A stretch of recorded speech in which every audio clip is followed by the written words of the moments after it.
এই কথাগুলো বিশেষ করে মেয়েদের শোনা উচিত।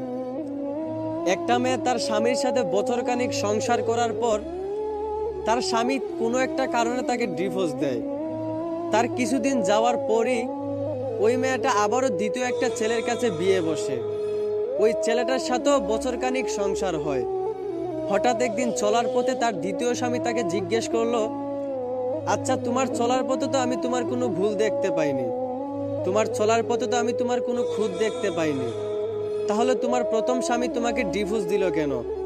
তখন ওই মেয়েটা মাথা নিচু করে ভাবতে লাগলো, তোমাকে যতটা গুরুত্ব দেই, যদি আমার প্রথম স্বামীকে ততটা গুরুত্ব দিতাম তাহলে আজ এই দ্বিতীয় বিয়েটা করাই লাগতো না। এই জন্যই আমার বোনদেরকে বলি, নিজের স্বামীকে একটু গুরুত্ব দিতে শিখুন, যেন দূরত্ব না বেড়ে যায়। আশা করি আমার কথাগুলো বুঝতে পারছেন। ধন্যবাদ।